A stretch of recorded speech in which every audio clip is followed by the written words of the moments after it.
our attitudes in America and in Britain have changed a fair amount, because in terms of sexual abuse, because the brothers say that their dad was sexually abusing them, their mum did nothing about it, and that's why they killed them. So listen, all the hallmarks of a gruesome true crime story set in Beverly Hills. It's got all the pieces you need for, a true crime story that's going to last the test of time. Erik Menendez has been denied parole more than 3 decades after he and his brother Lyle were jailed for the murder of their parents at their Beverly Hills home. A California board ruled Erik must serve at least another 3 years behind bars, citing misconduct in prison. Lyle faces his own parole hearing today. And if you wonder why we're talking about a US homicide from the 1990s, it's because the case inspired the Netflix series Monsters last year. And it divided America in the 1990s, with the brothers claiming they acted in self-defense against an abusive father. Nick Watt is a CNN national correspondent in Los Angeles who's been covering the hearing in court. Nick, you've been in the courtroom. Can you paint a picture for us? What's the atmosphere like? Well, Tom, this is actually all online. It's very modern. And the brothers, for their hearings, have been dialing in from the prison where they're held down near San Diego. Everybody is remote. The atmosphere, listen, it was a long, long hearing yesterday. These parole hearings usually last 2 or 3 hours. This one yesterday was 10 hours. And Erik Menendez, got a little bit emotional because they were talking about the murder of his parents and they were talking about his fate. It was interesting. Because initially he was sentenced to life without the possibility of parole. They put him in jail, chucked away the key. And he said, that affected his behavior. It made him use drugs, drink alcohol, do some bad stuff. In 2013, he said he sort of made a decision to change his life and has done a lot of kind of work helping to rehabilitate other prisoners and stuff. And obviously, he was hoping to get out. It could have been worse for him. They could have, pushed it off 15 years down the road when he would next be eligible. It was 3 years. And interestingly, the reasons that they gave for not granting him parole right now, the crime itself, which we can get into, but also his behavior in prison. So he's got to wait another 3 years. Obviously not a great omen for his brother Lyle, who's going to be facing his own parole board today. We'll get a result on that today as well. So, yeah, listen, as you say, that Netflix series really, kick-started this latest move of theirs to try and get out. And it also has really generated my kids who, were born 15 or 20 years after the murders, because of TikTok, because of Netflix, they have strong opinions on this case. Everybody's got strong opinions on this case. And that's, I think, one of the reasons why it's really, kept the imagination. 36 years ago this week is when they murdered their parents. Well, talk us through so for the listeners who might not have strong opinions on this, why are we talking about this? Why did this merit a Netflix series? And what was it that happened and that became so divisive? Well, so originally, the rich family, lived in Beverly Hills. The father, very successful entertainment guy, management type guy, immigrant from Cuba.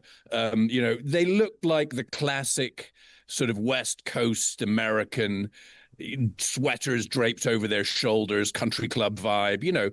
That was what it looked like. And then the murders themselves were so gruesome. I mean, the brothers had a shotgun with buckshot because they thought that the bird shot sort of wasn't big enough.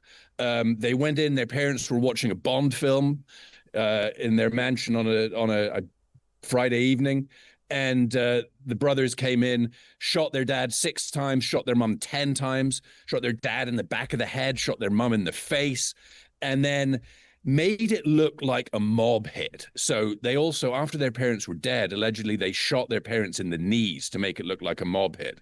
And that was their explanation. Then there were 2 trials. So the first trial was one of the first televised trials here in the States. Huge. The second trial was not televised because the first one had become such a circus.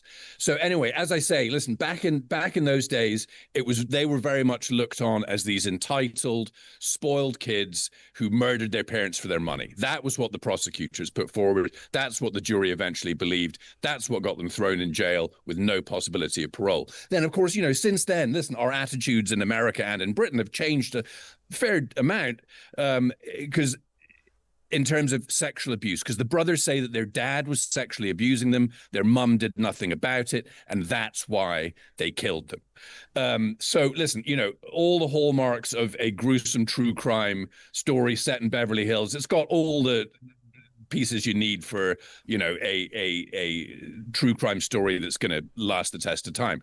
Then it all became front and center again with this Netflix series, the dramas, the documentaries, and also,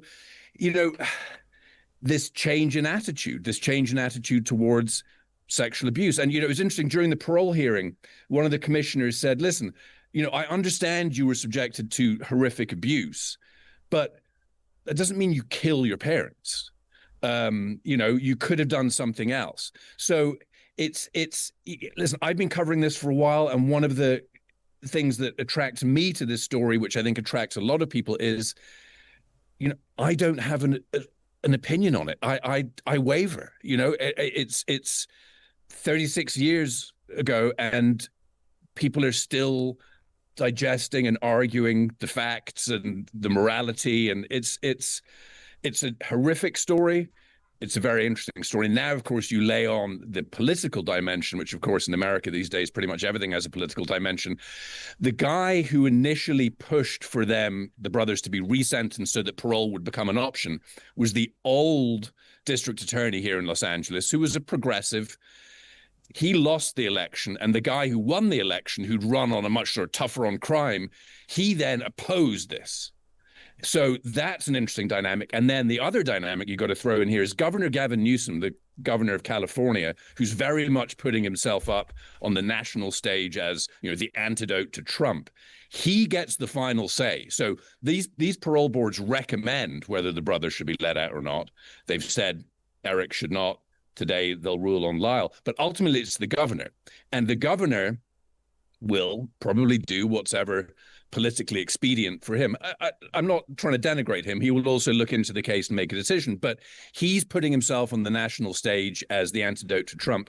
Does he want to be seen as tough on crime, or does he want to be seen as the kind of guy who lets two people out of prison who murdered their parents in cold blood? So there's so many layers to this, and that's why it's so interesting and will continue to be. Thank you. Years.